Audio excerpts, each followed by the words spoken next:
ഷോപ്പിങ്ങിന് പോകാൻ വളരെയധികം ഇഷ്ടപ്പെടുന്നവരാണ് നമ്മൾ ഏറെ പേരും. ഒരു അവധി ദിവസം കിട്ടിയാൽ ഷോപ്പിംഗ് മാളുകളിലോ ഹൈപ്പർ മാർക്കറ്റുകളിലോ ടെക്സ്റ്റൈലിലോ അതുപോലെ ജ്വല്ലറികളിലൊക്കെ പോയി സാധനം പർച്ചേസ് ചെയ്യാൻ നമ്മൾ ഏറെ പേരും ആഗ്രഹിക്കുന്നു. കുടുംബസമേതം പോയി പർച്ചേസ് ചെയ്യുമ്പോൾ നമ്മൾ ആദ്യം തിരയുന്നത് ഗൂഗിൾ റിവ്യൂ ആണ്.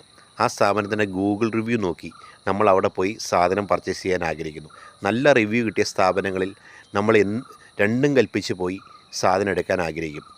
ഇപ്പോൾ ഓൺലൈൻ സൈറ്റുകളായ ഫ്ലിപ്കാർട്ടിലാണേലും ആമസോണിലാണേലും നമ്മൾ ആദ്യം ഒരു സാധനം ബുക്ക് ചെയ്യുമ്പോൾ അതിന് എന്തുമാത്രം റിവ്യൂ കിട്ടിയിട്ടുണ്ട് എന്ന് നോക്കിയിട്ട് മാത്രമാണ് നമ്മൾ സാധനം ഓർഡർ കൊടുക്കുന്നത്.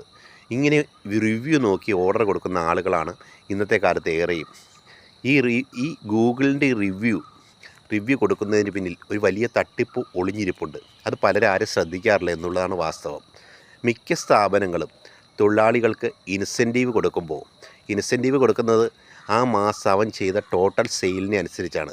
ടോട്ടൽ സെയിൽ ആ സ്റ്റാഫ് ഒരു മാസം എന്തുമാത്രം നടത്തി ആ സെയിലിൻ്റെ ഇത്ര പെർസെൻറ്റേജ് അവന് ഇൻസെൻറ്റീവ് കൊടുക്കും. ഇങ്ങനെ ഇൻസെൻറ്റീവ് കൊടുക്കുന്നതോടൊപ്പം മിക്ക സ്ഥാപനങ്ങളും സ്റ്റാഫിനോട് നല്ല ഗൂഗിൾ റിവ്യൂ ഉണ്ടാക്കാൻ നിർദ്ദേശിക്കാറുണ്ട്.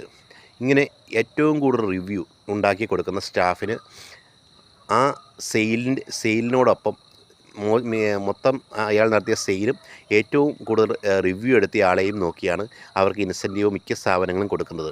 നല്ല റിവ്യൂ എടുക്കുന്ന ആളുകൾക്ക് നല്ല ഇൻസെൻറ്റീവ് പല സ്ഥാപനങ്ങളും കൊടുക്കാറുണ്ട്. സ്റ്റാഫ് ഒരു കസ്റ്റമർ വന്നു കഴിഞ്ഞാൽ ആ കസ്റ്റമറെ മാക്സിമം സാധനങ്ങൾ എടുപ്പിക്കുന്നതോടൊപ്പം സ്ഥാപനത്തെക്കുറിച്ച് നല്ല അഭിപ്രായം പറയാൻ അവരോട് ആവശ്യപ്പെടുന്നു.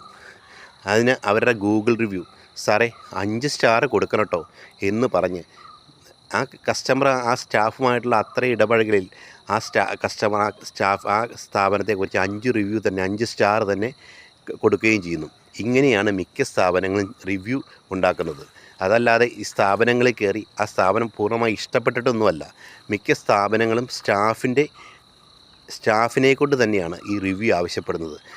ഇങ്ങനെ റിവ്യൂ കൊടുത്തു കഴിയുമ്പോൾ മിക്ക സ്ഥാപനങ്ങളുടെയും റിവ്യൂ റേഷ്യോ 4.1, 4.8, 4.9 എന്നിങ്ങനെ ഉയർന്നു 5 പോയിൻറ്റിലൊക്കെ എത്തി നിൽക്കും. ഈ 5 പോയിൻ്റ് അല്ലെങ്കിൽ 4.8 9 ഒക്കെ കാണുമ്പോൾ നമ്മൾ വിചാരിക്കും അത്രയും നല്ല സ്ഥാനങ്ങളാണ് അവിടെ വിൽക്കുന്നത്, അവിടുത്തെ സെലക്ഷൻ വളരെ നല്ലതാണ് എന്നൊക്കെ കരുതി നിങ്ങൾ ആ സ്ഥാപനങ്ങളിൽ പോകരുത്. കാരണം ഈ സ്റ്റാഫിനെ കൊണ്ട് റിവ്യൂ ചെയ്യിപ്പിച്ചിട്ടാണ് മിക്ക ആളുകളും വലിയ റേഷ്യോ ഉണ്ടാക്കിക്കൊണ്ടിരിക്കുന്നത്. 3 പോയിൻറ്റിലൊക്കെ നിൽക്കുന്ന സ്ഥാപനങ്ങളിൽ നിങ്ങൾ പോകുമ്പോൾ നിങ്ങൾക്ക് തോന്നും അവിടെ വളരെ മോശമാണ്, റിവ്യൂ വളരെ കുറവാണെന്ന്. പക്ഷേ അവർ ബലം പിടിച്ച് ആരെക്കൊണ്ടും റിവ്യൂ ചെയ്യിപ്പിക്കാറില്ല. ഈ വലിയ റിവ്യൂ ചെയ്യുന്ന മിക്ക സ്ഥാപനങ്ങളുടെയും